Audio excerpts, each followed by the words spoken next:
far end, that's the oil tank there.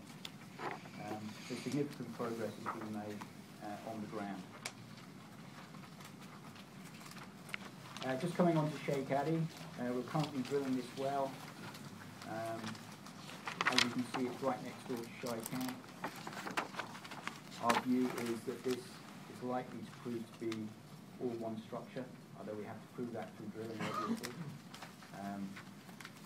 And it's about half the size in terms of the size of the structure to Shaikan. So in itself, potential to have very large volumes of oil, and we have a slightly bigger percentage interest at the end of the day on this. We currently have 8%, KRG have 20%, and that is an undiluted interest. There are no diluting events on this as there were on Shaikan.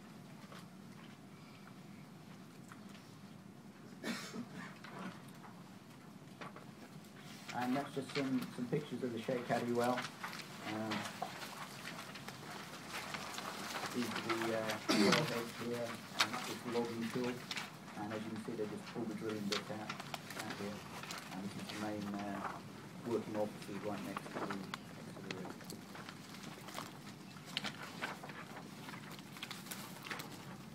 rig. Berbahar, we really want to get this one drilled. I think as I already mentioned to you, we see this as potentially being bigger than Shaikan.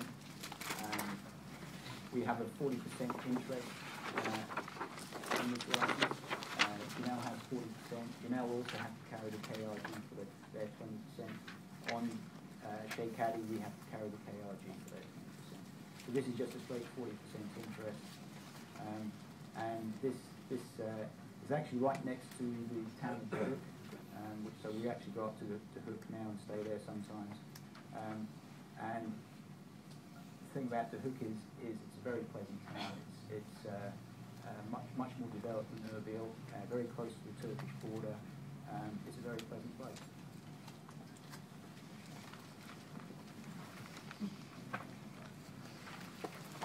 Then Akrabajil. This is our most recent discovery with Mol. I think the original test rates were around about 3,200 barrels of oil per day. I think we had slightly higher rates that we announced recently. I think it was up to about 3,700. And there has been a mixture. I think the original test was about 18 degrees API oil. More recent tests were around about 12 to 13 degrees API oil. In terms of the location of the drill, it's just here.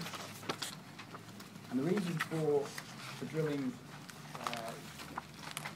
this well first rather than these two larger structures, the Accra anticline and the Bekni anticline, was that Mol took the view that Shaikan had oil seeps, and therefore potentially there was a breach seal, and over time all the oil had escaped. But what we had here was a structure which was pretty much self-contained. It was a very supple bump. There were no signs of oil seeps on the surface, so they saw it as a much safer structure to drill. Following on from the success on Shaikan, they actually now want to go and drill these much larger structures, but at the time it wouldn't have been possible to build a location here within the time frame for completing the commitments and the license. So we drilled this structure, and what we actually think is the case is you have the Bekni structure, and then it comes down, and then there's a subtle structure here where we drilled the Gil #1 well, and we think it is likely to prove just to be, if we find oil up here, just to be an extension of this Bekni structure. So the next well will be Bekni, and following that we'll go across to drill this Accra anticline. I don't know if they'll call it the Accra well. There's also another name that's been called with Bekni. For one of the two. And I think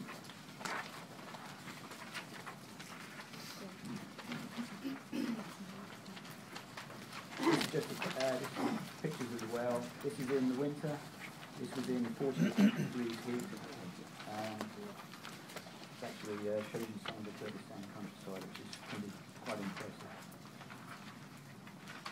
And that's it.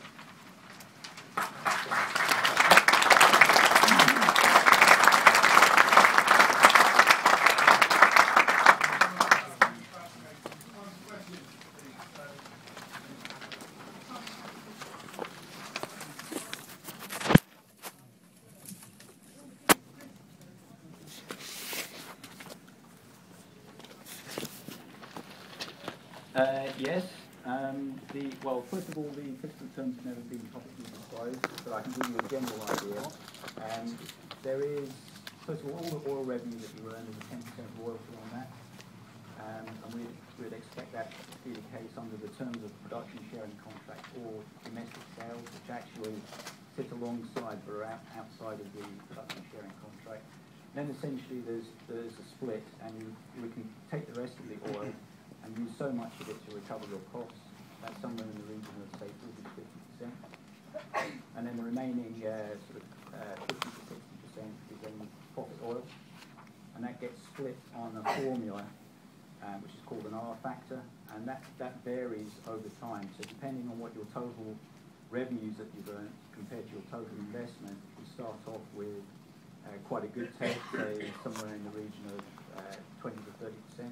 And over time that gets squeezed down as that R factor changes, and you get down to somewhere in the region